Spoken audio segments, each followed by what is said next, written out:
আমার ছেলে বিক্রম আমাকে এক গোপন মন্দিরে নিয়ে গিয়ে সিঁদুর পরিয়ে দিল। আমি বুঝতে পারলাম কি ঘটেছে। বালিতে আমরা ছুটি কাটাতে গিয়েছিলাম। আমার বয়স ৩৮, বিক্রমের বয়স ১৯। ১ মাসের ছুটি নিয়ে এসেছিলাম এখানে। দেশে ফিরে বিক্রম কলেজে ভর্তি হবে।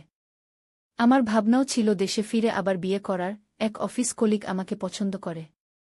একদিন বিক্রম আমাকে একটি প্রাচীন মন্দিরে নিয়ে গেল। সেখানে একজন পুরোহিত অপেক্ষা করছিল। বিক্রম আমাকে বলল, আমরা এখানে একটি আশীর্বাদ নেব। আমি সম্মত হলাম। পুরোহিত আমাদের চারপাশে ঘুরে কিছু মন্ত্র উচ্চারণ করলেন। তারপর বিক্রম আমার সিঁথিতে সিঁদুর পরিয়ে দিল। আমি বুঝতে পারলাম সে আমাকে বিয়ে করেছে। বিক্রম, তুমি কি করলে? তুমি জানো এটা কতটা ভুল? আমি অবাক হয়ে বললাম। বিক্রম আমার হাত ধরে বলল, মা, আমি তোমাকে ভালোবাসি। আমি শুনেছিলাম তুমি আবার বিয়ে করতে চাও। আমি সেটা মেনে নিতে পারিনি। আমি হতবাক হয়ে গেলাম। বিক্রমের চোখে তখন এক অদ্ভুত আগুন জ্বলছিল। এমন আগুন আগে কখনো দেখিনি তার চোখে। মাথা ঘুরে যাচ্ছিল আমার। মন্দিরের ভেতরটা অন্ধকার, শুধু কয়েকটা মোমবাতির আলো জ্বলছিল। পুরোহিত এক কোণে দাঁড়িয়ে হাসছিলেন। বিক্রম, এটা কি পাগলামি? তুমি আমার ছেলে। এটা কিভাবে সম্ভব? আমি চিৎকার করে উঠলাম। মা, আমি জানি আমি তোমার ছেলে। কিন্তু আমি একটা কথা তোমাকে কখনো বলিনি। আসলে তুমি আমার জন্মমা না। বিক্রম চাপা গলায় বলল। আমি বিস্ময়ে হতবাক হয়ে গেলাম। কি বলছো তুমি? আমি ঠিক বুঝতে পারছি না। হ্যাঁ, মা। তুমি আমার জন্ম দাওনি। আমার আসল মা মারা গেছেন আমি যখন মাত্র ৩ বছরের। বাবা তোমাকে বিয়ে করেছিলেন আমার ৫ বছর বয়সে।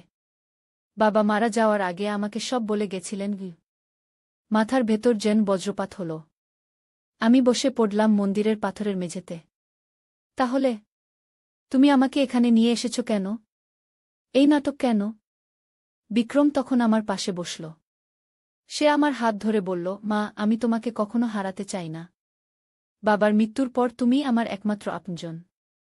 যদি তুমি আবার বিয়ে কর, আমাকে হারাবে। তাই সেই মুহূর্তে মন্দিরের বাইরে থেকে জোরে একটা শব্দ হল। কে যেন দরজা ঠেলছিল। আমি চমকে উঠলাম। বিক্রম উঠে গিয়ে দরজার দিকে তাকাল। দরজাটা ভেতর থেকে বন্ধ করা ছিল, কিন্তু কে যেন জোরে ধাক্কা দিচ্ছিল বাইরে থেকে। পুরোহিত গম্ভীর গলায় বলল, সময় শেষ হয়ে গেছে। তারা এসে গেছে। কারা? আমি ভয় পেয়ে জিজ্ঞেস করলাম। পুরোহিত বিক্রমের দিকে তাকিয়ে বলল, তোমার কাজ শেষ করো, ছেলে। এখন সময় কম। বিক্রম আমার দিকে তাকিয়ে বলল, মা, আমি আসলে এখানে তোমাকে বিয়ে করতে আনিনি। আমাকে ক্ষমা করো, আমি মিথ্যা বলেছি। তাহলে কেন এসেছি আমরা? আমি জিজ্ঞেস করলাম, আমার গলা কাঁপছিল। মা, তুমি কি কখনো ভেবেছ বাবা কিভাবে মারা গেলেন? এক রাতে ঘুমের মধ্যে চলে গেলেন, কোনো রোগ ছিল না তার। বিক্রম বলল। আমার বুকের ভেতর ধুক করে উঠল। কি বলতে চাইছ তুমি? বাবাকে হত্যা করা হয়েছিল, মা। আমি জানি কারা এটা করেছে, বিক্রম বলল। তার চোখে এখন আর ভালোবাসা নেই, শুধু প্রতিশোধের আগুন। বাইরে থেকে আরও জোরে ধাক্কা দেওয়া হচ্ছিল দরজায়। লাগডির দরজা যে কোনো সময় ভেঙে যাবে। বিক্রম, আমাকে বলো কি হচ্ছে? আমি চিৎকার করে উঠলাম। মা, বাবা একজন পুরাতত্ত্ববিদ ছিলেন। তিনি এই মন্দিরের নিচে একটি গুপ্তধন খুঁজে পেয়েছিলেন। কিন্তু সেটা বের করার আগেই তাকে হত্যা করা হয়েছিল। আমি জানি কারা এটা করেছে, আর তারা এখন আমাদের পিছু নিয়েছে।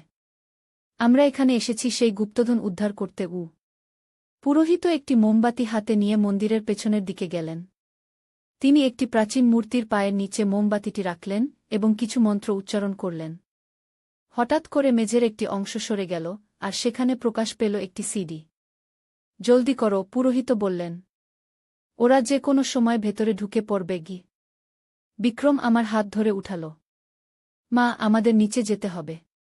তুমি আমার সাথে আছো তো? আমি দ্বিধা করলাম। চারদিকে এক অদ্ভুত পরিস্থিতি, আমার কিছুই বোধগম্য হচ্ছিল না। কিন্তু বিক্রমের চোখে দেখলাম সত্যিকারের ভয়। আমি বুঝতে পারলাম সে মিথ্যা বলছে না। আমি তোমার সাথে আছি, বিক্রম, আমি দৃঢ় গলায় বললাম। আমরা সিঁড়ি দিয়ে নিচে নামতে শুরু করলাম। পুরোহিত আমাদের পেছনে ছিলেন।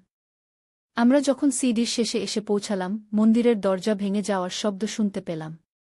কেউ ভেতরে ঢুকে পড়েছিল। আমরা একটি ছোট গুহার মধ্যে এসে দাঁড়ালাম। পুরোহিত একটি টর্চ জ্বালালেন। গুহার দেয়ালে অসংখ্য প্রাচীন চিত্র খোদাই করা ছিল। বিক্রম সেগুলো দেখে কিছু বুঝতে পারল বলে মনে হল। এটা সেই জায়গা, সে উত্তেজিত হয়ে বলল। বাবার ডায়েরিতে ঠিক এই চিত্রগুলোর কথা লেখা ছিল গো। বিক্রম, তুমি আমাকে সত্যি করে বলো, এখানে কি আছে? আমি জিজ্ঞেস করলাম। মা, বাবা একটি প্রাচীন বিবাহোত্তর সিঁদুরের কৌটা খুঁজে পেয়েছিলেন। কিন্তু এটা কোনো সাধারণ সিঁদুর নয়। এই সিঁদুর যে নারী পরবে সে অমর হয়ে যাবে গু। আমি বিশ্বাস করতে পারছিলাম না কি শুনছি। অমরত্ব? এটা কি সত্যি? পুরোহিত গম্ভীর গলায় বললেন, হ্যাঁ, এটা সত্যি। এই মন্দিরে 1000 বছর ধরে এই রহস্য লুকিয়ে আছে। প্রাচীনকালে বালির রাজারা তাদের রানীদের এই সিঁদুর পরাতেন, যাতে তারা চিরকাল রাজার সাথে থাকতে পারে। কিন্তু এর একটা মূল্য আছে গি। কি মূল্য?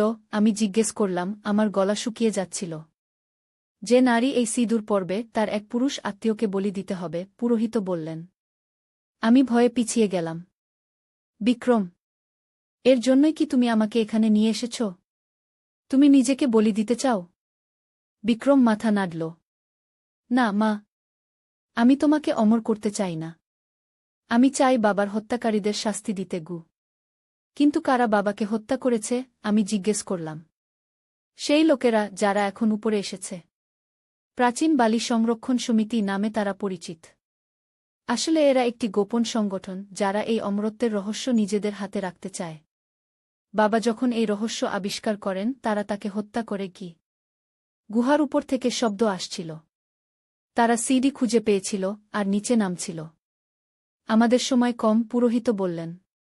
তিনি গুহার এক কোণে গেলেন, সেখানে একটি ছোট প্রাচীন মূর্তি ছিল। তিনি সেই মূর্তির চোখে আঙুল রাখলেন এবং মূর্তির ভেতর থেকে একটি ছোট সোনার কৌটা বের করে আনলেন। এই সেই সিঁদুরের কৌটা, তিনি বললেন। বিক্রম কৌটাটি হাতে নিল। এখন আমরা কি করব মা? আমি চিন্তায় পড়ে গেলাম। বিক্রম, আমরা এই সিঁদুর কাউকে পরাব না। এটা নিয়ে পালিয়ে যাব যাতে আর কেউ এর অপব্যবহার না করতে পারে গি। কিন্তু তাহলে বাবার হত্যাকারীরা শাস্তি পাবে না? বিক্রম বলল, তার চোখে রাগ ফুটে উঠল। শাস্তি দেওয়ার অন্য উপায়ও আছে বিক্রম। আমরা পুলিশের কাছে যাব, সব প্রমাণ দেখাব। সিডি দিয়ে পদশব্দ শোনা যাচ্ছিল। তারা প্রায় নিচে এসে গেছিল। পুরোহিত বললেন, আমাদের পালানোর একটাই উপায় আছে।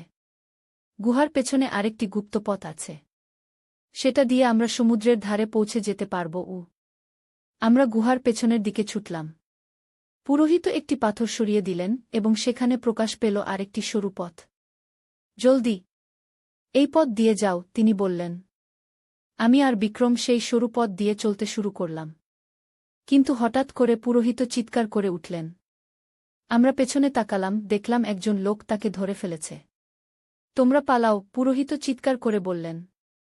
আমি ওদের আটকে রাখছি। আমরা আর পেছনে তাকালাম না, শুধু সামনের দিকে ছুটতে লাগলাম। সরু পথটি ক্রমশ উপরে উঠে যাচ্ছিল। কিছুক্ষণ পর আমরা বাইরে এসে পড়লাম। সামনে সাগর আর সন্ধ্যা নেমে এসেছিল। এখন কোথায় যাব আমরা? আমি জিজ্ঞেস করলাম হাঁপাতে হাঁপাতে। বিক্রম সোনার কৌটাটি পকেটে রাখল। হোটেলে ফিরে যাওয়া নিরাপদ নয়। আমাদের এখান থেকে পালাতে হবে গি। কিন্তু কোথায় যাব? মা, আমার এক বন্ধু আছে এখানে। বালির এক স্থানীয় ছেলে, আদিত্য। সে আমাদের সাহায্য করতে পারবে গি। আমরা সাগরের ধার ধরে হাঁটতে লাগলাম। সন্ধ্যা ঘনিয়ে আসছিল আর আমার মনে হাজারো প্রশ্ন ঘুরপাক খাচ্ছিল। বিক্রম কি সত্যি বলেছিল? আমি কি সত্যিই তার জন্মমা নই? আর এই অমরত্বের রহস্য, এটা কি সত্যি নাকি কোনো প্রাচীন কুসংস্কার? প্রায় 1 ঘণ্টা হাঁটার পর আমরা একটি ছোট গ্রামে পৌঁছে গেলাম। বিক্রম একটি ছোট কুঁড়েঘরের সামনে থামল। সে দরজায় নক করল। একজন স্থানীয় বালি দ্বীপের ছেলে দরজা খুলল। তার বয়স বিক্রমের মতোই হবে। বিক্রম, তুমি এখানে? সে বিস্মিত হয়ে বলল। আদিত্য, আমাদের তোমার সাহায্য দরকার, বিক্রম বলল। আদিত্য আমাদের ভেতরে নিয়ে গেল। ঘরের ভেতরটা ছোট কিন্তু পরিপাটি। একটি টেবিল, কয়েকটি চেয়ার আর কোণে একটি ছোট বিছানা। কি হয়েছে? আদিত্য জিজ্ঞেস করল। বিক্রম আদিত্যকে সব কিছু বলে দিল, বাবার মৃত্যু, সিঁদুরের রহস্য, প্রাচীন বালি সংরক্ষণ সমিতি, সবকিছু। আমি কোনোমতে বিশ্বাস করতে পারছি না, আদিত্য বিস্মিত হয়ে বলল। তোমরা এখন কি করবে? আমাদের এই দ্বীপ ছেড়ে যেতে হবে, বিক্রম বলল। কিন্তু তার আগে আমি বাবার হত্যাকারীদের প্রমাণসহ পুলিশের হাতে তুলে দিতে চাই। তুমি কি প্রমাণ পেয়েছ? আদিত্য জিজ্ঞেস করল। বিক্রম একটি পেনড্রাইভ বের করল। বাবার ডায়েরির সব ফটো এতে আছে। তিনি যখন এই রহস্য আবিষ্কার করেছিলেন তখন সব লিপিবদ্ধ করেছিলেন। এতে প্রাচীন বালি সংরক্ষণ সমিতির সদস্যদের নাম, ঠিকানা সব আছে।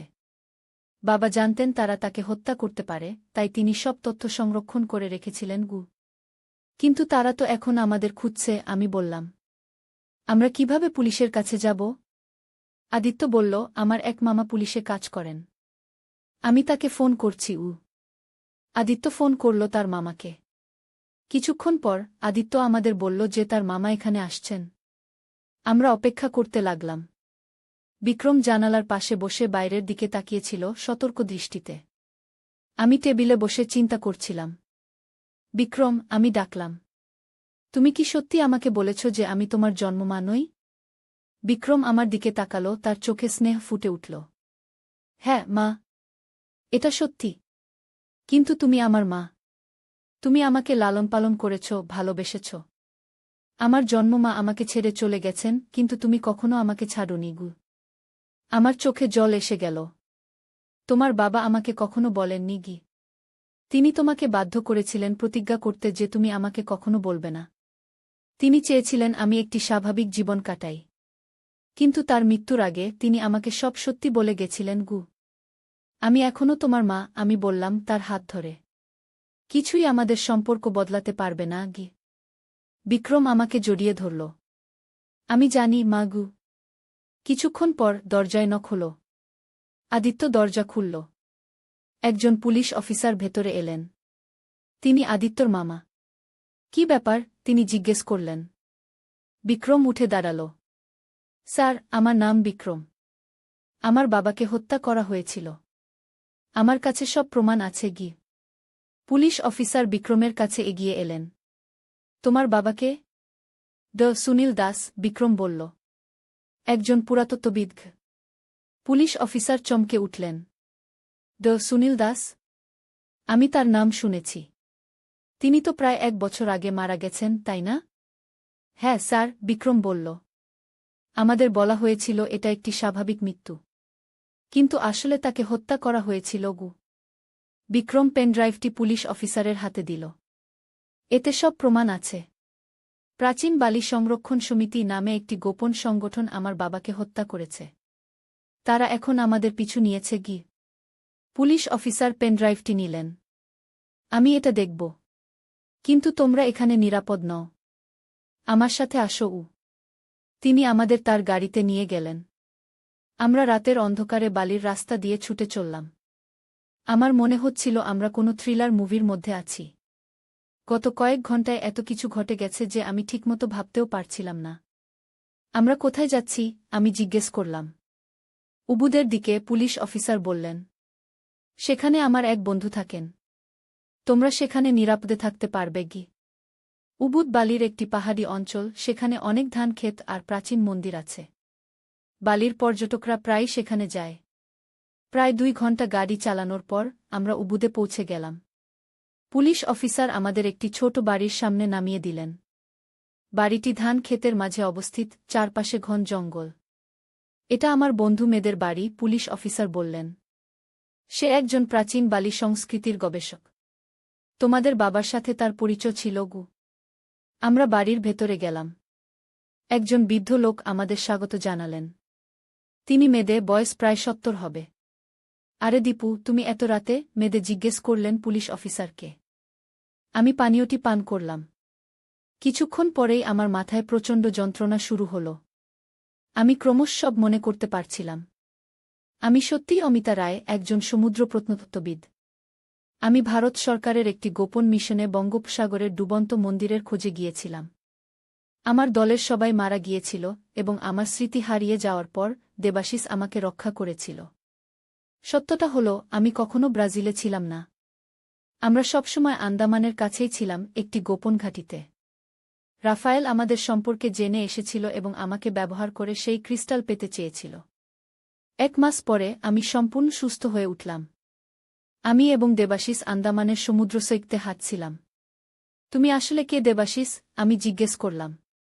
তুমি যে আমার ছেলে বা ভাই নও সেটা বুঝতে পেরেছি। দেবাশিস হাসল। আমি তোমার ছাত্র ছিলাম, অমিতা। তোমার বিশ্ববিদ্যালয়ের গবেষণায় আমি তোমাকে সাহায্য করতাম। যখন তুমি এই মিশন নিয়েছিলে তখন ভারতীয় গোয়েন্দা সংস্থা আমাকে নিয়োগ করেছিল তোমার সহকারী হিসেবে। তাহলে আমরা কখনো মাছেলে ছিলাম না? আমি জিজ্ঞেস করলাম। না, কখনোই না, দেবাশিস হাসল। তোমার স্মৃতি হারানোর পর আমি তোমাকে বলেছিলাম আমরা মাছেলে, কারণ তখন তোমার মধ্যে একটি মাতৃত্বসুলভ ভালোবাসা ছিল যা তোমাকে স্থিতিশীল রাখতে সাহায্য করেছিল। আমরা সূর্যাস্তের দিকে তাকিয়ে দাঁড়িয়েছিলাম। আন্দামানের সমুদ্রের সন্ধ্যার আলো পড়ে মনোরম দৃশ্য তৈরি হয়েছিল।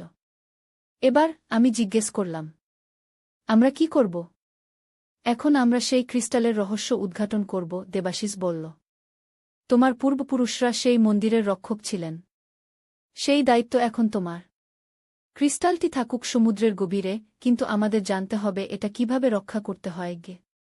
দূরে সূর্যাস্তের আলো আমি একটি ছায়ামূর্তি দেখতে পেলাম। সেটা যেন রাফায়েলের মতো দেখতে। কিন্তু সেটা অসম্ভব, সে তো পাথরে পরিণত হয়েছে। আমি চিন্তা করলাম, আমাদের এই অ্যাডভেঞ্চার এখানেই শেষ হয়নি। এটা সবে শুরু হয়েছে। কারণ আমি জানি বঙ্গোপসাগরের রহস্য আরও গভীর, আরও বিপজ্জনক, এবং এর প্রভাব সারা পৃথিবীতে ছড়িয়ে পড়তে পারে। আমি অমিতা রায়, আমি একটি প্রাচীন মন্দিরের উত্তরাধিকারী। আমার সামনে এখন এক নতুন জীবন, এক নতুন অধ্যায়, এক নতুন অ্যাডভেঞ্চার। আন্দামানের সাগরে সূর্য ডুবে গেল, আর আমি জানি নতুন দিনের আলো নতুন রহস্য নিয়ে আসবে। বঙ্গোপসাগরের রহস্য এখনও অমীমাংসিত, এবং আমার যাত্রা এখনও শেষ হয়নি। পড়েছিল। আমরা একটি ছোট গুহার মধ্যে এসে দাঁড়ালাম। পুরোহিত একটি টর্চ জ্বালালেন। গুহার দেয়ালে অসংখ্য প্রাচীন চিত্র খোদাই করা ছিল। বিক্রম সেগুলো দেখে কিছু বুঝতে পারল বলে মনে হল। এটা সেই জায়গা, সে উত্তেজিত হয়ে বলল। বাবার ডায়েরিতে ঠিক এই চিত্রগুলোর কথা লেখা ছিল। বিক্রম, তুমি আমাকে সত্যি করে বলো, এখানে কি আছে? আমি জিজ্ঞেস করলাম। মা, বাবা একটি প্রাচীন বিবাহোত্তর সিঁদুরের কৌটা খুঁজে পেয়েছিলেন। কিন্তু এটা কোনো সাধারণ সিঁদুর নয়। এই সিঁদুর যে নারী পরবে সে অমর হয়ে যাবে। আমি বিশ্বাস করতে পারছিলাম না কি শুনছি। অমরত্ব? এটা কি সত্যি? পুরোহিত গম্ভীর গলায় বললেন, হ্যাঁ, এটা সত্যি। এই মন্দিরে 1000 বছর ধরে এই রহস্য লুকিয়ে আছে। প্রাচীনকালে বালির রাজারা তাদের রানীদের এই সিঁদুর পরাতেন, যাতে তারা চিরকাল রাজার সাথে থাকতে পারে। কিন্তু এর একটা মূল্য আছে। কি মূল্য? আমি জিজ্ঞেস করলাম, আমার গলা শুকিয়ে যাচ্ছিল।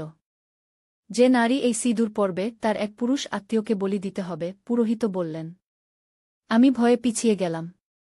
বিক্রম, এর জন্যই কি তুমি আমাকে এখানে নিয়ে এসেছ? তুমি নিজেকে বলি দিতে চাও? বিক্রম মাথা নাড়ল। না মা, আমি তোমাকে অমর করতে চাই না। আমি চাই বাবার হত্যাকারীদের শাস্তি দিতে। কিন্তু কারা বাবাকে হত্যা করেছে? আমি জিজ্ঞেস করলাম। সেই লোকেরা যারা এখন উপরে এসেছে। প্রাচীন বালি সংরক্ষণ সমিতি নামে তারা পরিচিত। আসলে এরা একটি গোপন সংগঠন যারা এই অমরত্বের রহস্য নিজেদের হাতে রাখতে চায়। বাবা যখন এই রহস্য আবিষ্কার করেন তারা তাকে হত্যা করে। গুহার উপর থেকে শব্দ আসছিল। তারা সিডি খুঁজে পেয়েছিল আর নিচে নামছিল। আমাদের সময় কম, পুরোহিত বললেন। তিনি গুহার এক কোণে গেলেন, সেখানে একটি ছোট প্রাচীন মূর্তি ছিল। তিনি সেই মূর্তির চোখে আঙুল রাখলেন এবং মূর্তির ভেতর থেকে একটি ছোট সোনার কৌটা বের করে আনলেন। এই সেই সিঁদুরের কৌটা, তিনি বললেন। বিক্রম কৌটাটি হাতে নিল। এখন আমরা কি করব, মা? আমি চিন্তায় পড়ে গেলাম। বিক্রম, আমরা এই সিঁদুর কাউকে পরাব না। এটা নিয়ে পালিয়ে যাব যাতে আর কেউ এর অপব্যবহার না করতে পারে। কিন্তু তাহলে বাবার হত্যাকারীরা শাস্তি পাবে না, বিক্রম বলল, তার চোখে রাগ ফুটে উঠল। শাস্তি দেওয়ার অন্য উপায়ও আছে বিক্রম। আমরা পুলিশের কাছে যাব, সব প্রমাণ দেখাব। সিডি দিয়ে পদশব্দ শোনা যাচ্ছিল। তারা প্রায় নিচে এসে গেছিল। পুরোহিত বললেন, আমাদের পালানোর একটাই উপায় আছে। গুহার পেছনে আরেকটি গুপ্ত পথ আছে। সেটা দিয়ে আমরা সমুদ্রের ধারে পৌঁছে যেতে পারব। আমরা গুহার পেছনের দিকে ছুটলাম। পুরোহিত একটি পাথর সরিয়ে দিলেন এবং সেখানে প্রকাশ পেল আরেকটি সরু পথ।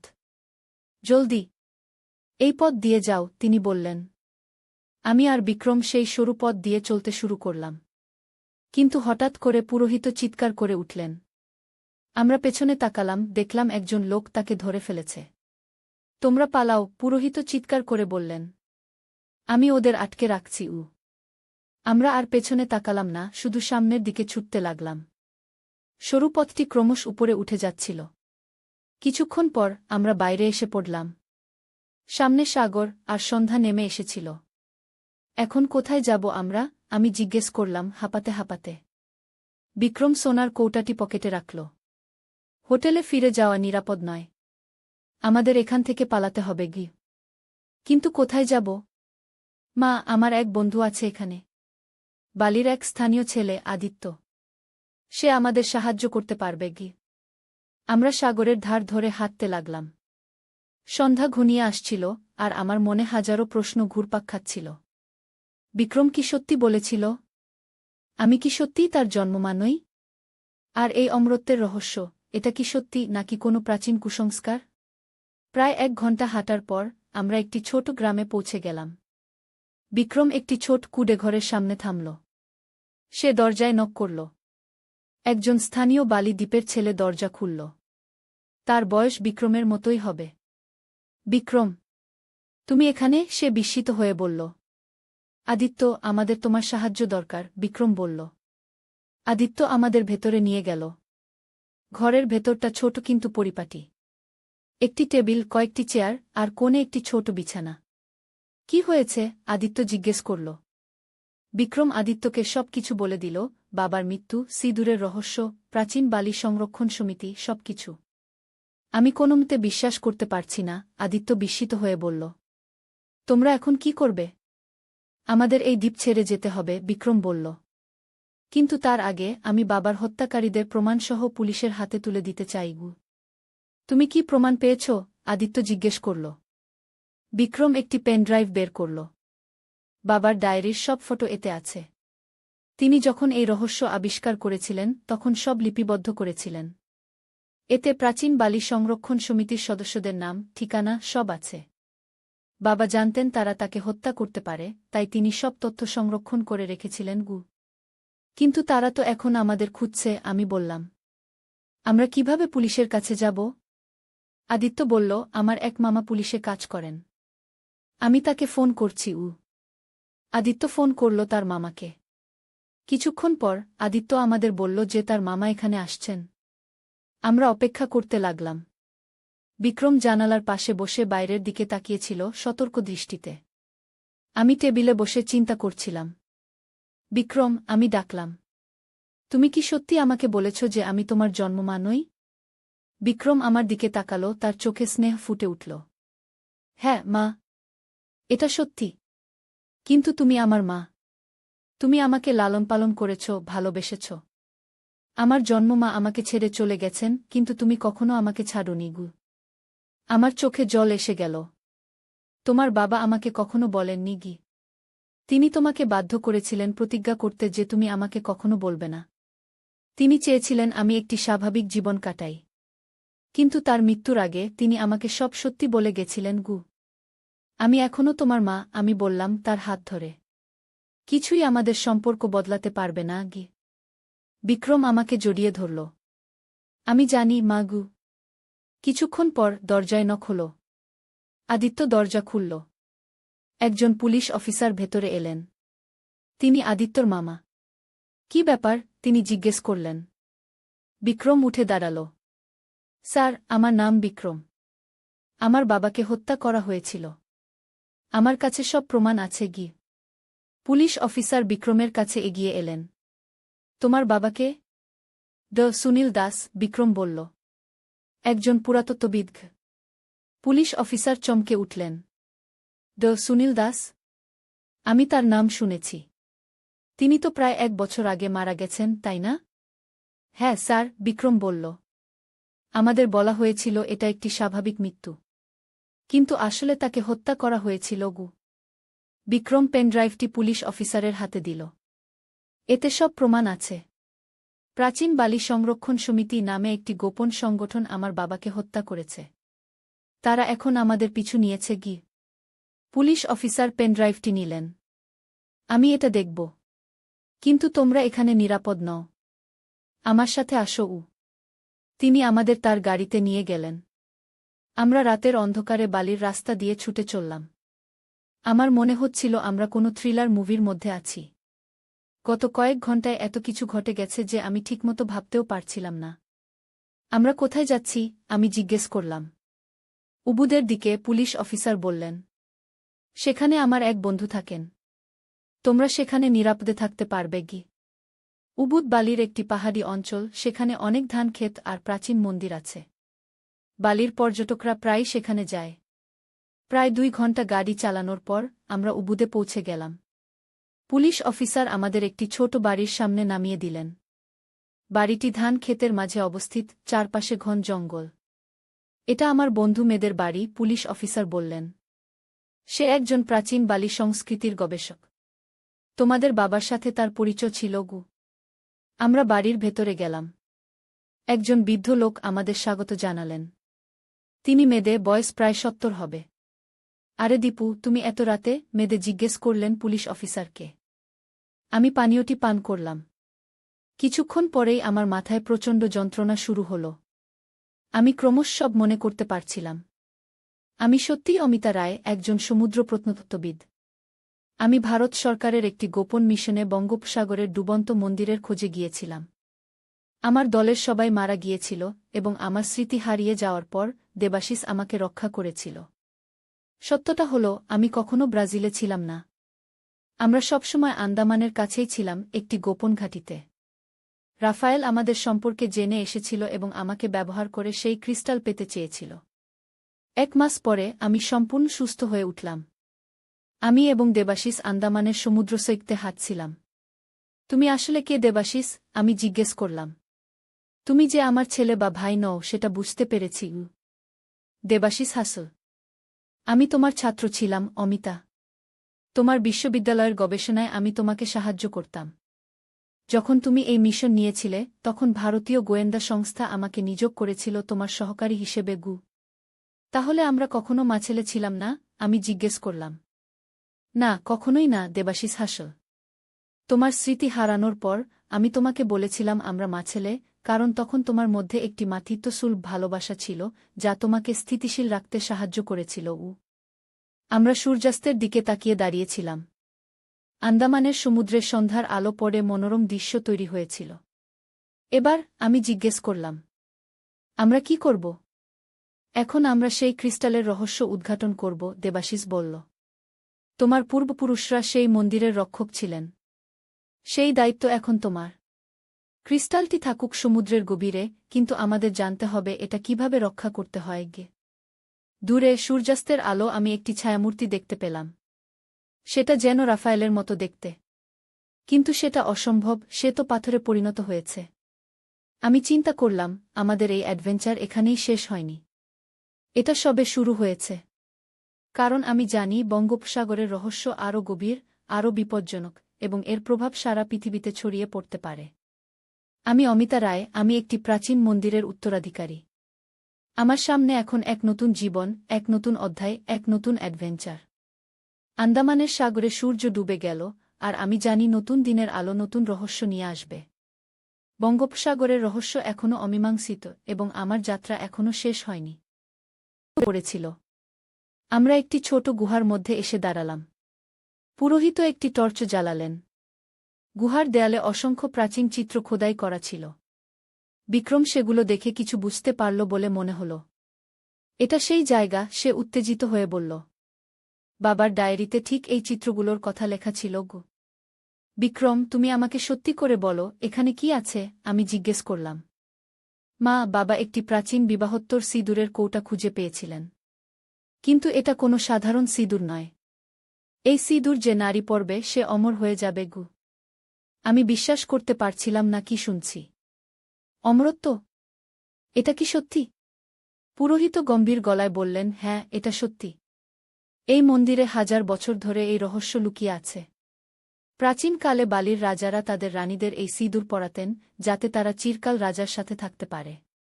কিন্তু এর একটা মূল্য আছে কি? কি মূল্য? আমি জিজ্ঞেস করলাম, আমার গলা শুকিয়ে যাচ্ছিল। যে নারী এই সিঁদুর পরবে তার এক পুরুষ আত্মীয়কে বলি দিতে হবে, পুরোহিত বললেন। আমি ভয়ে পিছিয়ে গেলাম। বিক্রম, এর জন্যই কি তুমি আমাকে এখানে নিয়ে এসেছ? তুমি নিজেকে বলি দিতে চাও? বিক্রম মাথা নাড়ল। না মা, আমি তোমাকে অমর করতে চাই না। আমি চাই বাবার হত্যাকারীদের শাস্তি দিতে গু। কিন্তু কারা বাবাকে হত্যা করেছে? আমি জিজ্ঞেস করলাম। সেই লোকেরা যারা এখন উপরে এসেছে। প্রাচীন বালি সংরক্ষণ সমিতি নামে তারা পরিচিত। আসলে এরা একটি গোপন সংগঠন যারা এই অমরত্বের রহস্য নিজেদের হাতে রাখতে চায়। বাবা যখন এই রহস্য আবিষ্কার করেন তারা তাকে হত্যা করে কি? গুহার উপর থেকে শব্দ আসছিল। তারা সিডি খুঁজে পেয়েছিল আর নিচে নামছিল। আমাদের সময় কম, পুরোহিত বললেন। তিনি গুহার এক কোণে গেলেন, সেখানে একটি ছোট প্রাচীন মূর্তি ছিল। তিনি সেই মূর্তির চোখে আঙুল রাখলেন এবং মূর্তির ভেতর থেকে একটি ছোট সোনার কৌটা বের করে আনলেন। এই সেই সিঁদুরের কৌটা, তিনি বললেন। বিক্রম কৌটাটি হাতে নিল। এখন আমরা কি করব মা? আমি চিন্তায় পড়ে গেলাম। বিক্রম, আমরা এই সিঁদুর কাউকে পরাব না। এটা নিয়ে পালিয়ে যাব যাতে আর কেউ এর অপব্যবহার না করতে পারে গি। কিন্তু তাহলে বাবার হত্যাকারীরা শাস্তি পাবে না? বিক্রম বলল, তার চোখে রাগ ফুটে উঠল। শাস্তি দেওয়ার অন্য উপায়ও আছে বিক্রম। আমরা পুলিশের কাছে যাব, সব প্রমাণ দেখাব। সিডি দিয়ে পদশব্দ শোনা যাচ্ছিল। তারা প্রায় নিচে এসে গেছিল। পুরোহিত বললেন, আমাদের পালানোর একটাই উপায় আছে। গুহার পেছনে আরেকটি গুপ্ত পথ আছে। সেটা দিয়ে আমরা সমুদ্রের ধারে পৌঁছে যেতে পারব। আমরা গুহার পেছনের দিকে ছুটলাম। পুরোহিত একটি পাথর সরিয়ে দিলেন এবং সেখানে প্রকাশ পেল আরেকটি সরু পথ। জলদি, এই পথ দিয়ে যাও, তিনি বললেন। আমি আর বিক্রম সেই সরু পথ দিয়ে চলতে শুরু করলাম। কিন্তু হঠাৎ করে পুরোহিত চিৎকার করে উঠলেন। আমরা পেছনে তাকালাম, দেখলাম একজন লোক তাকে ধরে ফেলেছে। তোমরা পালাও, পুরোহিত চিৎকার করে বললেন। আমি ওদের আটকে রাখছি। আমরা আর পেছনে তাকালাম না, শুধু সামনের দিকে ছুটতে লাগলাম। সরু পথটি ক্রমশ উপরে উঠে যাচ্ছিল। কিছুক্ষণ পর আমরা বাইরে এসে পড়লাম। সামনে সাগর আর সন্ধ্যা নেমে এসেছিল। এখন কোথায় যাব আমরা? আমি জিজ্ঞেস করলাম হাঁপাতে হাঁপাতে। বিক্রম সোনার কৌটাটি পকেটে রাখল। হোটেলে ফিরে যাওয়া নিরাপদ নয়। আমাদের এখান থেকে পালাতে হবে গি। কিন্তু কোথায় যাব? মা, আমার এক বন্ধু আছে এখানে। বালির এক স্থানীয় ছেলে, আদিত্য। সে আমাদের সাহায্য করতে পারবে গি। আমরা সাগরের ধার ধরে হাঁটতে লাগলাম। সন্ধ্যা ঘনিয়ে আসছিল আর আমার মনে হাজারো প্রশ্ন ঘুরপাক খাচ্ছিল। বিক্রম কি সত্যি বলেছিল? আমি কি সত্যিই তার জন্মমা নই? আর এই অমরত্বের রহস্য, এটা কি সত্যি নাকি কোনো প্রাচীন কুসংস্কার? প্রায় 1 ঘণ্টা হাঁটার পর আমরা একটি ছোট গ্রামে পৌঁছে গেলাম। বিক্রম একটি ছোট কুঁড়েঘরের সামনে থামল। সে দরজায় নক করল। একজন স্থানীয় বালি দ্বীপের ছেলে দরজা খুলল। তার বয়স বিক্রমের মতোই হবে। বিক্রম, তুমি এখানে? সে বিস্মিত হয়ে বলল। আদিত্য, আমাদের তোমার সাহায্য দরকার, বিক্রম বলল। আদিত্য আমাদের ভেতরে নিয়ে গেল। ঘরের ভেতরটা ছোট কিন্তু পরিপাটি। একটি টেবিল, কয়েকটি চেয়ার আর কোণে একটি ছোট বিছানা। কি হয়েছে? আদিত্য জিজ্ঞেস করল। বিক্রম আদিত্যকে সব কিছু বলে দিল, বাবার মৃত্যু, সিঁদুরের রহস্য, প্রাচীন বালি সংরক্ষণ সমিতি, সবকিছু। আমি কোনোমতে বিশ্বাস করতে পারছি না, আদিত্য বিস্মিত হয়ে বলল। তোমরা এখন কি করবে? আমাদের এই দ্বীপ ছেড়ে যেতে হবে, বিক্রম বলল। কিন্তু তার আগে আমি বাবার হত্যাকারীদের প্রমাণসহ পুলিশের হাতে তুলে দিতে চাই। তুমি কি প্রমাণ পেয়েছ? আদিত্য জিজ্ঞেস করল। বিক্রম একটি পেনড্রাইভ বের করল। বাবার ডায়েরির সব ফটো এতে আছে। তিনি যখন এই রহস্য আবিষ্কার করেছিলেন তখন সব লিপিবদ্ধ করেছিলেন।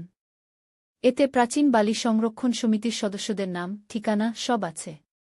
বাবা জানতেন তারা তাকে হত্যা করতে পারে, তাই তিনি সব তথ্য সংরক্ষণ করে রেখেছিলেন।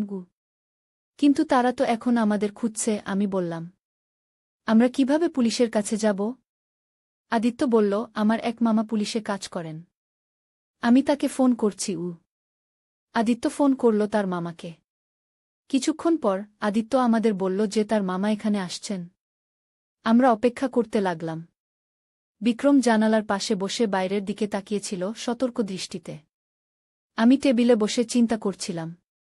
বিক্রম, আমি ডাকলাম। তুমি কি সত্যি আমাকে বলেছ যে আমি তোমার জন্মমা নই? বিক্রম আমার দিকে তাকালো, তার চোখে স্নেহ ফুটে উঠল। হ্যাঁ মা, এটা সত্যি। কিন্তু তুমি আমার মা।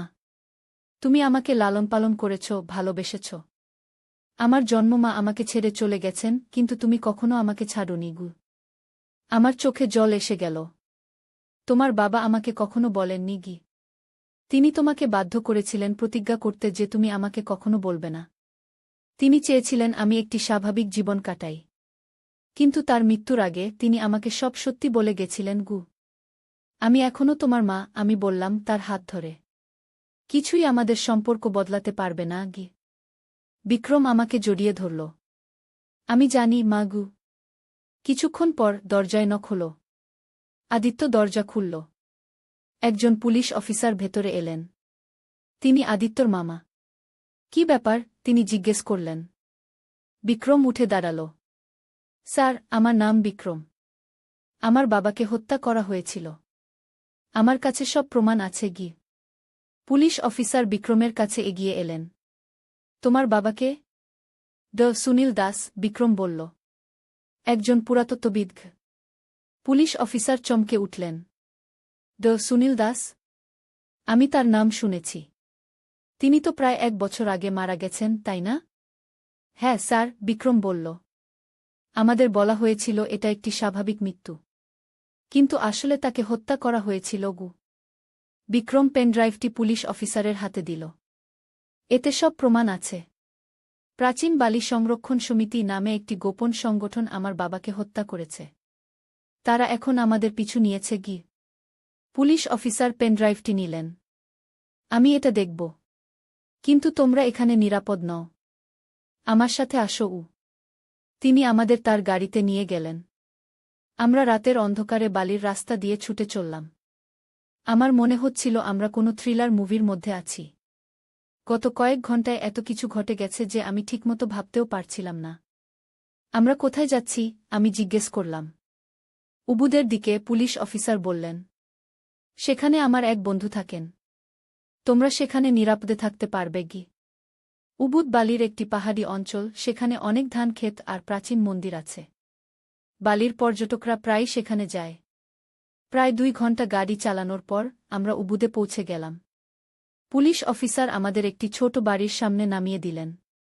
বাড়িটি ধান ক্ষেতের মাঝে অবস্থিত, চারপাশে ঘন জঙ্গল। এটা আমার বন্ধু মেয়েদের বাড়ি, পুলিশ অফিসার বললেন। সে একজন প্রাচীন বালি সংস্কৃতির গবেষক। তোমাদের বাবার সাথে তার পরিচয় ছিল গু। আমরা বাড়ির ভেতরে গেলাম। একজন বৃদ্ধ লোক আমাদের স্বাগত জানালেন। তিনি মেয়েদের বয়স প্রায় 70 হবে। আরে দীপু, তুমি এত রাতে? মেয়েদের জিজ্ঞেস করলেন পুলিশ অফিসারকে। আমি পানীয়টি পান করলাম। কিছুক্ষণ পরেই আমার মাথায় প্রচণ্ড যন্ত্রণা শুরু হল। আমি ক্রমশ সব মনে করতে পারছিলাম। আমি সত্যিই অমিতা রায়, একজন সমুদ্র প্রত্নতত্ত্ববিদ। আমি ভারত সরকারের একটি গোপন মিশনে বঙ্গোপসাগরের ডুবন্ত মন্দিরের খোঁজে গিয়েছিলাম। আমার দলের সবাই মারা গিয়েছিল এবং আমার স্মৃতি হারিয়ে যাওয়ার পর দেবাশিস আমাকে রক্ষা করেছিল। সত্যটা হলো, আমি কখনো ব্রাজিলে ছিলাম না। আমরা সবসময় আন্দামানের কাছেই ছিলাম, একটি গোপন ঘাঁটিতে। রাফায়েল আমাদের সম্পর্কে জেনে এসেছিল এবং আমাকে ব্যবহার করে সেই ক্রিস্টাল পেতে চেয়েছিল। 1 মাস পরে আমি সম্পূর্ণ সুস্থ হয়ে উঠলাম। আমি এবং দেবাশিস আন্দামানের সমুদ্র সৈকতে হাঁটছিলাম। তুমি আসলে কে দেবাশিস? আমি জিজ্ঞেস করলাম। তুমি যে আমার ছেলে বা ভাই নও সেটা বুঝতে পেরেছি। দেবাশিস হাসল। আমি তোমার ছাত্র ছিলাম, অমিতা। তোমার বিশ্ববিদ্যালয়ের গবেষণায় আমি তোমাকে সাহায্য করতাম। যখন তুমি এই মিশন নিয়েছিলে, তখন ভারতীয় গোয়েন্দা সংস্থা আমাকে নিয়োগ করেছিল তোমার সহকারী হিসেবে গু।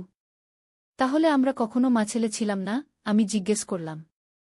না, কখনোই না, দেবাশিস হাসল। তোমার স্মৃতি হারানোর পর আমি তোমাকে বলেছিলাম আমরা মাছেলে, কারণ তখন তোমার মধ্যে একটি মাতৃত্বসুলভ ভালোবাসা ছিল, যা তোমাকে স্থিতিশীল রাখতে সাহায্য করেছিল। আমরা সূর্যাস্তের দিকে তাকিয়ে দাঁড়িয়েছিলাম। আন্দামানের সমুদ্রে সন্ধ্যার আলো পড়ে মনোরম দৃশ্য তৈরি হয়েছিল। এবার আমি জিজ্ঞেস করলাম, আমরা কি করব? এখন আমরা সেই ক্রিস্টালের রহস্য উদ্ঘাটন করব, দেবাশিস বলল। তোমার পূর্বপুরুষরা সেই মন্দিরের রক্ষক ছিলেন। সেই দায়িত্ব এখন তোমার। ক্রিস্টালটি থাকুক সমুদ্রের গভীরে, কিন্তু আমাদের জানতে হবে এটা কিভাবে রক্ষা করতে হয়। দূরে সূর্যাস্তের আলো আমি একটি ছায়ামূর্তি দেখতে পেলাম। সেটা যেন রাফায়েলের মতো দেখতে। কিন্তু সেটা অসম্ভব, সে তো পাথরে পরিণত হয়েছে। আমি চিন্তা করলাম, আমাদের এই অ্যাডভেঞ্চার এখানেই শেষ হয়নি। এটা সবে শুরু হয়েছে। কারণ আমি জানি বঙ্গোপসাগরের রহস্য আরও গভীর, আরও বিপজ্জনক, এবং এর প্রভাব সারা পৃথিবীতে ছড়িয়ে পড়তে পারে। আমি অমিতা রায়, আমি একটি প্রাচীন মন্দিরের উত্তরাধিকারী। আমার সামনে এখন এক নতুন জীবন, এক নতুন অধ্যায়, এক নতুন অ্যাডভেঞ্চার। আন্দামানের সাগরে সূর্য ডুবে গেল, আর আমি জানি নতুন দিনের আলো নতুন রহস্য নিয়ে আসবে। বঙ্গোপসাগরের রহস্য এখনও অমীমাংসিত, এবং আমার যাত্রা এখনও শেষ হয়নি। পড়েছিল। আমরা একটি ছোট গুহার মধ্যে এসে দাঁড়ালাম। পুরোহিত একটি টর্চ জ্বালালেন। গুহার দেয়ালে অসংখ্য প্রাচীন চিত্র খোদাই করা ছিল। বিক্রম সেগুলো দেখে কিছু বুঝতে পারল বলে মনে হল। এটা সেই জায়গা, সে উত্তেজিত হয়ে বলল। বাবার ডায়েরিতে ঠিক এই চিত্রগুলোর কথা লেখা ছিল গো। বিক্রম, তুমি আমাকে সত্যি করে বলো, এখানে কি আছে? আমি জিজ্ঞেস করলাম। মা, বাবা একটি প্রাচীন বিবাহোত্তর সিঁদুরের কৌটা খুঁজে পেয়েছিলেন। কিন্তু এটা কোনো সাধারণ সিঁদুর নয়। এই সিঁদুর যে নারী পরবে সে অমর হয়ে যাবে গু। আমি বিশ্বাস করতে পারছিলাম না কি শুনছি। অমরত্ব? এটা কি সত্যি? পুরোহিত গম্ভীর গলায় বললেন, হ্যাঁ, এটা সত্যি।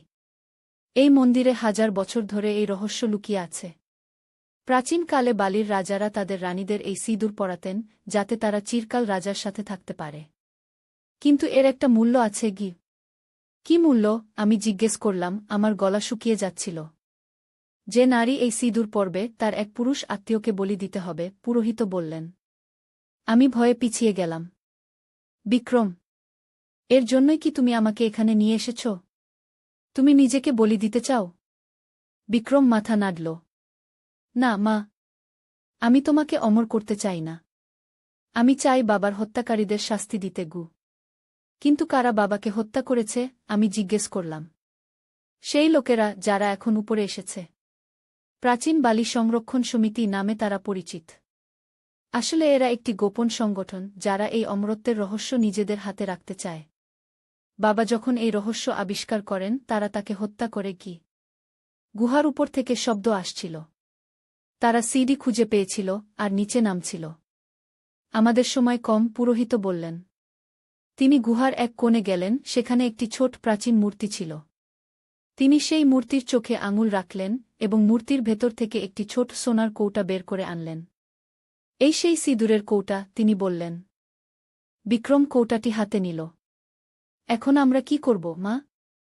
আমি চিন্তায় পড়ে গেলাম। বিক্রম, আমরা এই সিঁদুর কাউকে পরাব না। এটা নিয়ে পালিয়ে যাব, যাতে আর কেউ এর অপব্যবহার না করতে পারে গি। কিন্তু তাহলে বাবার হত্যাকারীরা শাস্তি পাবে না? বিক্রম বলল, তার চোখে রাগ ফুটে উঠল। শাস্তি দেওয়ার অন্য উপায়ও আছে বিক্রম। আমরা পুলিশের কাছে যাব, সব প্রমাণ দেখাব।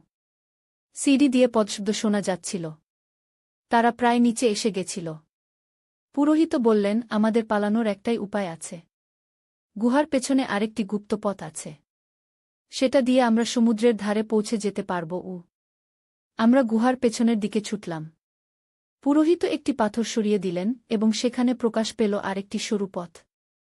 জলদি, এই পথ দিয়ে যাও, তিনি বললেন। আমি আর বিক্রম সেই সরু পথ দিয়ে চলতে শুরু করলাম। কিন্তু হঠাৎ করে পুরোহিত চিৎকার করে উঠলেন। আমরা পেছনে তাকালাম, দেখলাম একজন লোক তাকে ধরে ফেলেছে। তোমরা পালাও, পুরোহিত চিৎকার করে বললেন। আমি ওদের আটকে রাখছি। আমরা আর পেছনে তাকালাম না, শুধু সামনের দিকে ছুটতে লাগলাম। সরু পথটি ক্রমশ উপরে উঠে যাচ্ছিল। কিছুক্ষণ পর আমরা বাইরে এসে পড়লাম। সামনে সাগর, আর সন্ধ্যা নেমে এসেছিল। এখন কোথায় যাব আমরা? আমি জিজ্ঞেস করলাম, হাঁপাতে হাঁপাতে। বিক্রম সোনার কৌটাটি পকেটে রাখল। হোটেলে ফিরে যাওয়া নিরাপদ নয়।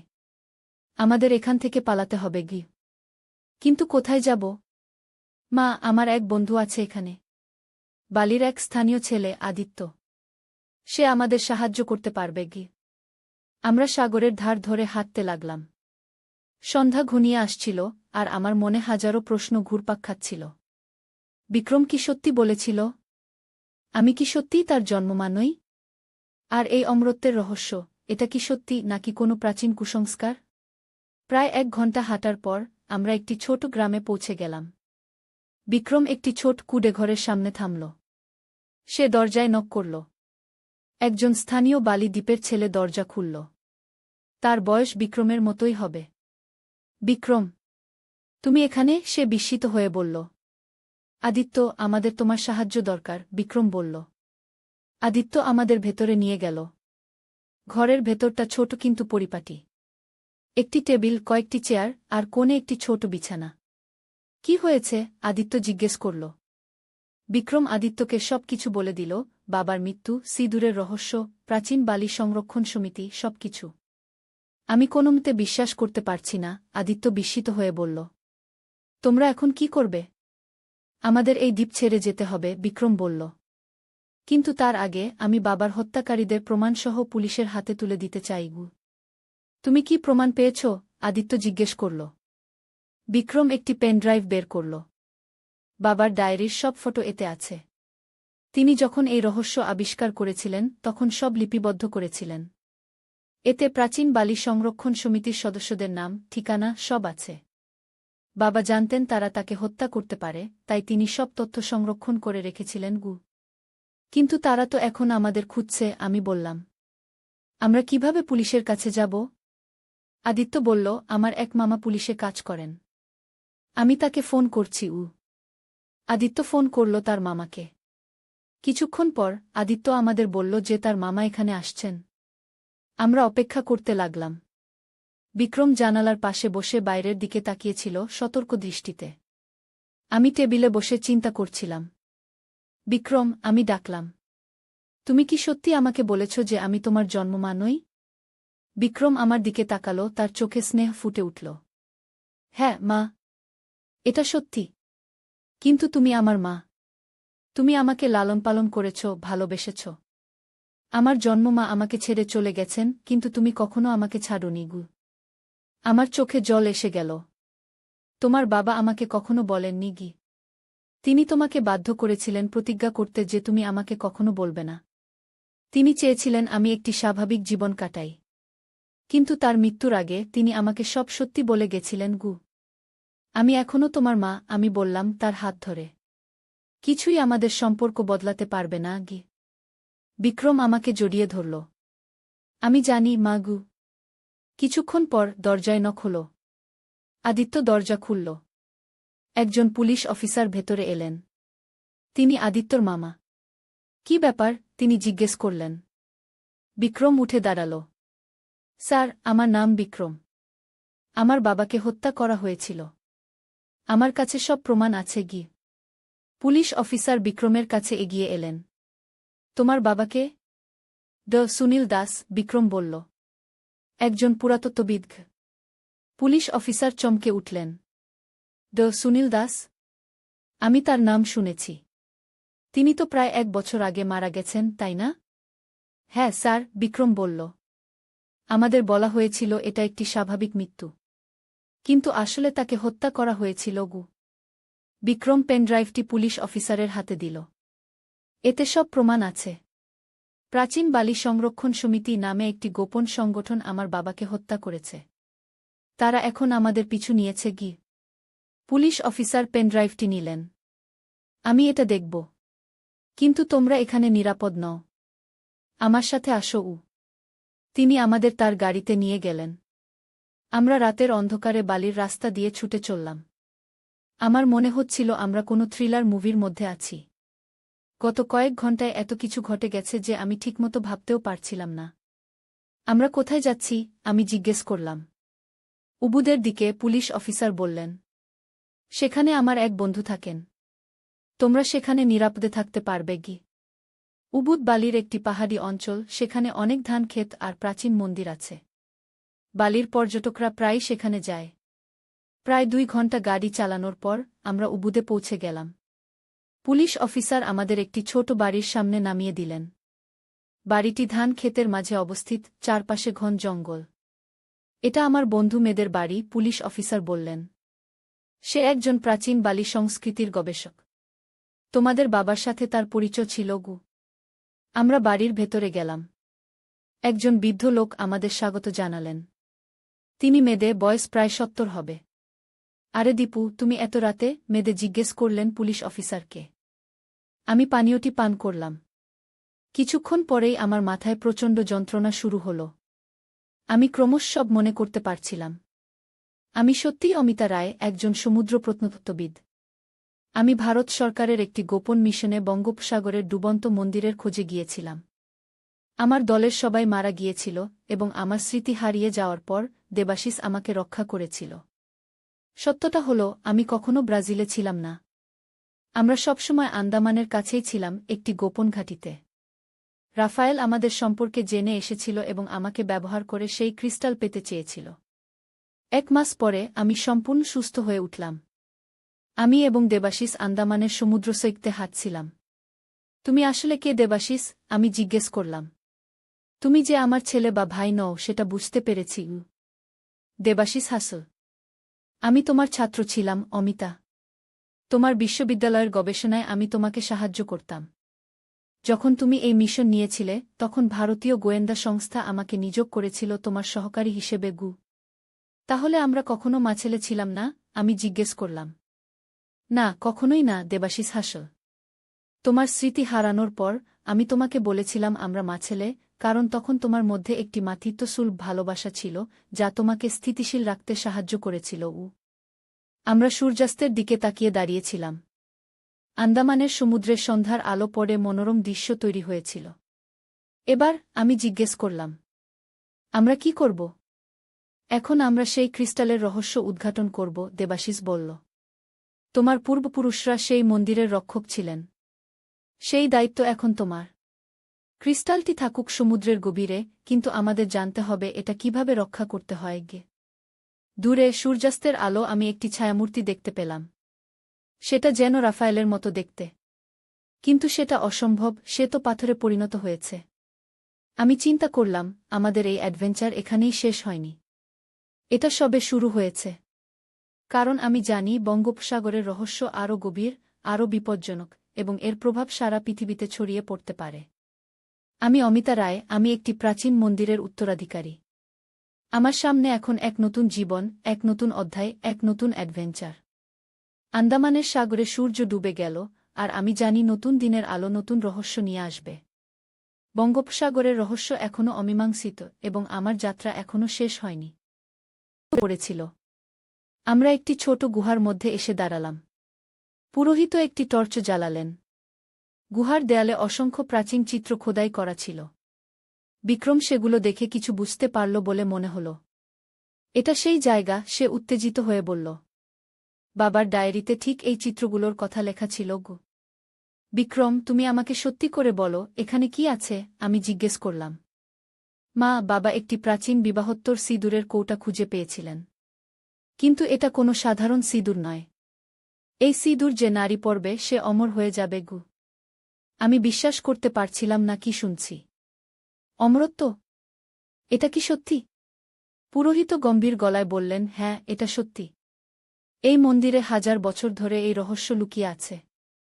প্রাচীনকালে বালির রাজারা তাদের রানীদের এই সিঁদুর পরাতেন যাতে তারা চিরকাল রাজার সাথে থাকতে পারে।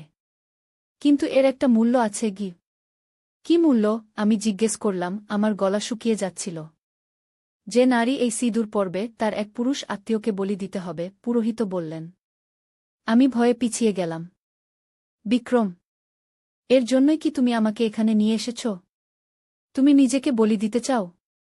বিক্রম মাথা নাড়ল। না মা, আমি তোমাকে অমর করতে চাই না। আমি চাই বাবার হত্যাকারীদের শাস্তি দিতে গু। কিন্তু কারা বাবাকে হত্যা করেছে? আমি জিজ্ঞেস করলাম। সেই লোকেরা যারা এখন উপরে এসেছে। প্রাচীন বালি সংরক্ষণ সমিতি নামে তারা পরিচিত। আসলে এরা একটি গোপন সংগঠন যারা এই অমরত্বের রহস্য নিজেদের হাতে রাখতে চায়। বাবা যখন এই রহস্য আবিষ্কার করেন তারা তাকে হত্যা করে কি গুহার উপর থেকে শব্দ আসছিল। তারা সিডি খুঁজে পেয়েছিল আর নিচে নামছিল। আমাদের সময় কম, পুরোহিত বললেন। তিনি গুহার এক কোণে গেলেন, সেখানে একটি ছোট প্রাচীন মূর্তি ছিল। তিনি সেই মূর্তির চোখে আঙুল রাখলেন এবং মূর্তির ভেতর থেকে একটি ছোট সোনার কৌটা বের করে আনলেন। এই সেই সিঁদুরের কৌটা, তিনি বললেন। বিক্রম কৌটাটি হাতে নিল। এখন আমরা কি করব, মা? আমি চিন্তায় পড়ে গেলাম। বিক্রম, আমরা এই সিঁদুর কাউকে পরাব না। এটা নিয়ে পালিয়ে যাব যাতে আর কেউ এর অপব্যবহার না করতে পারে গি। কিন্তু তাহলে বাবার হত্যাকারীরা শাস্তি পাবে না, বিক্রম বলল, তার চোখে রাগ ফুটে উঠল। শাস্তি দেওয়ার অন্য উপায়ও আছে বিক্রম। আমরা পুলিশের কাছে যাব, সব প্রমাণ দেখাব। সিডি দিয়ে পদশব্দ শোনা যাচ্ছিল। তারা প্রায় নিচে এসে গেছিল। পুরোহিত বললেন, আমাদের পালানোর একটাই উপায় আছে। গুহার পেছনে আরেকটি গুপ্ত পথ আছে। সেটা দিয়ে আমরা সমুদ্রের ধারে পৌঁছে যেতে পারব। আমরা গুহার পেছনের দিকে ছুটলাম। পুরোহিত একটি পাথর সরিয়ে দিলেন এবং সেখানে প্রকাশ পেল আরেকটি সরু পথ। জলদি, এই পথ দিয়ে যাও, তিনি বললেন। আমি আর বিক্রম সেই সরু পথ দিয়ে চলতে শুরু করলাম। কিন্তু হঠাৎ করে পুরোহিত চিৎকার করে উঠলেন। আমরা পেছনে তাকালাম, দেখলাম একজন লোক তাকে ধরে ফেলেছে। তোমরা পালাও, পুরোহিত চিৎকার করে বললেন। আমি ওদের আটকে রাখছি। আমরা আর পেছনে তাকালাম না, শুধু সামনের দিকে ছুটতে লাগলাম। সরু পথটি ক্রমশ উপরে উঠে যাচ্ছিল। কিছুক্ষণ পর আমরা বাইরে এসে পড়লাম। সামনে সাগর আর সন্ধ্যা নেমে এসেছিল। এখন কোথায় যাব আমরা? আমি জিজ্ঞেস করলাম হাঁপাতে হাঁপাতে। বিক্রম সোনার কৌটাটি পকেটে রাখল। হোটেলে ফিরে যাওয়া নিরাপদ নয়। আমাদের এখান থেকে পালাতে হবে গি। কিন্তু কোথায় যাব? মা, আমার এক বন্ধু আছে এখানে। বালির এক স্থানীয় ছেলে, আদিত্য। সে আমাদের সাহায্য করতে পারবে গি। আমরা সাগরের ধার ধরে হাঁটতে লাগলাম। সন্ধ্যা ঘনিয়ে আসছিল আর আমার মনে হাজারো প্রশ্ন ঘুরপাক খাচ্ছিল। বিক্রম কি সত্যি বলেছিল? আমি কি সত্যিই তার জন্মমা নই? আর এই অমরত্বের রহস্য, এটা কি সত্যি নাকি কোনো প্রাচীন কুসংস্কার? প্রায় 1 ঘণ্টা হাঁটার পর আমরা একটি ছোট গ্রামে পৌঁছে গেলাম। বিক্রম একটি ছোট কুঁড়েঘরের সামনে থামল। সে দরজায় নক করল। একজন স্থানীয় বালি দ্বীপের ছেলে দরজা খুলল। তার বয়স বিক্রমের মতোই হবে। বিক্রম, তুমি এখানে? সে বিস্মিত হয়ে বলল। আদিত্য, আমাদের তোমার সাহায্য দরকার, বিক্রম বলল। আদিত্য আমাদের ভেতরে নিয়ে গেল। ঘরের ভেতরটা ছোট কিন্তু পরিপাটি। একটি টেবিল, কয়েকটি চেয়ার আর কোণে একটি ছোট বিছানা। কি হয়েছে? আদিত্য জিজ্ঞেস করল। বিক্রম আদিত্যকে সব কিছু বলে দিল, বাবার মৃত্যু, সিঁদুরের রহস্য, প্রাচীন বালি সংরক্ষণ সমিতি, সবকিছু। আমি কোনোমতে বিশ্বাস করতে পারছি না, আদিত্য বিস্মিত হয়ে বলল। তোমরা এখন কি করবে? আমাদের এই দ্বীপ ছেড়ে যেতে হবে, বিক্রম বলল। কিন্তু তার আগে আমি বাবার হত্যাকারীদের প্রমাণসহ পুলিশের হাতে তুলে দিতে চাই। তুমি কি প্রমাণ পেয়েছ? আদিত্য জিজ্ঞেস করল। বিক্রম একটি পেনড্রাইভ বের করল। বাবার ডায়েরির সব ফটো এতে আছে। তিনি যখন এই রহস্য আবিষ্কার করেছিলেন তখন সব লিপিবদ্ধ করেছিলেন। এতে প্রাচীন বালি সংরক্ষণ সমিতির সদস্যদের নাম, ঠিকানা সব আছে। বাবা জানতেন তারা তাকে হত্যা করতে পারে, তাই তিনি সব তথ্য সংরক্ষণ করে রেখেছিলেন। কিন্তু তারা তো এখন আমাদের খুঁজছে, আমি বললাম। আমরা কিভাবে পুলিশের কাছে যাব? আদিত্য বলল, আমার এক মামা পুলিশে কাজ করেন। আমি তাকে ফোন করছি। আদিত্য ফোন করল তার মামাকে। কিছুক্ষণ পর আদিত্য আমাদের বলল যে তার মামা এখানে আসছেন। আমরা অপেক্ষা করতে লাগলাম। বিক্রম জানালার পাশে বসে বাইরের দিকে তাকিয়েছিল সতর্ক দৃষ্টিতে। আমি টেবিলে বসে চিন্তা করছিলাম। বিক্রম, আমি ডাকলাম। তুমি কি সত্যি আমাকে বলেছ যে আমি তোমার জন্মমা নই? বিক্রম আমার দিকে তাকালো, তার চোখে স্নেহ ফুটে উঠল। হ্যাঁ মা, এটা সত্যি। কিন্তু তুমি আমার মা। তুমি আমাকে লালন পালন করেছ, ভালোবেসেছ। আমার জন্মমা আমাকে ছেড়ে চলে গেছেন, কিন্তু তুমি কখনো আমাকে ছাড়োনি। আমার চোখে জল এসে গেল। তোমার বাবা আমাকে কখনো বলেননি গি। তিনি তোমাকে বাধ্য করেছিলেন প্রতিজ্ঞা করতে যে তুমি আমাকে কখনো বলবে না। তিনি চেয়েছিলেন আমি একটি স্বাভাবিক জীবন কাটাই। কিন্তু তার মৃত্যুর আগে তিনি আমাকে সব সত্যি বলে গেছিলেন গু। আমি এখনও তোমার মা, আমি বললাম তার হাত ধরে। কিছুই আমাদের সম্পর্ক বদলাতে পারবে না গি। বিক্রম আমাকে জড়িয়ে ধরল। আমি জানি মা গু। কিছুক্ষণ পর দরজায় নখ হল। আদিত্য দরজা খুলল। একজন পুলিশ অফিসার ভেতরে এলেন। তিনি আদিত্যর মামা। কি ব্যাপার, তিনি জিজ্ঞেস করলেন। বিক্রম উঠে দাঁড়াল। স্যার, আমার নাম বিক্রম। আমার বাবাকে হত্যা করা হয়েছিল। আমার কাছে সব প্রমাণ আছে গি। পুলিশ অফিসার বিক্রমের কাছে এগিয়ে এলেন। তোমার বাবাকে? সুনীল দাস, বিক্রম বলল। একজন পুরাতত্ত্ববিদ। পুলিশ অফিসার চমকে উঠলেন। সুনীল দাস? আমি তার নাম শুনেছি। তিনি তো প্রায় 1 বছর আগে মারা গেছেন, তাই না? হ্যাঁ স্যার, বিক্রম বলল। আমাদের বলা হয়েছিল এটা একটি স্বাভাবিক মৃত্যু। কিন্তু আসলে তাকে হত্যা করা হয়েছিল গু। বিক্রম পেনড্রাইভটি পুলিশ অফিসারের হাতে দিল।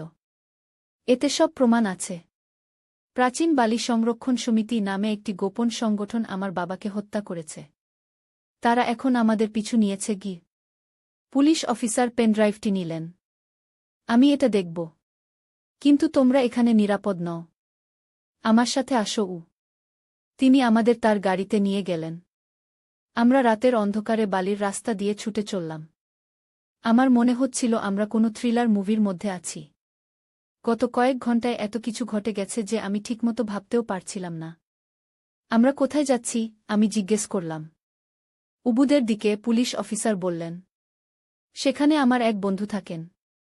তোমরা সেখানে নিরাপদে থাকতে পারবে গি। উবুদ বালির একটি পাহাড়ি অঞ্চল, সেখানে অনেক ধান ক্ষেত আর প্রাচীন মন্দির আছে। বালির পর্যটকরা প্রায়ই সেখানে যায়।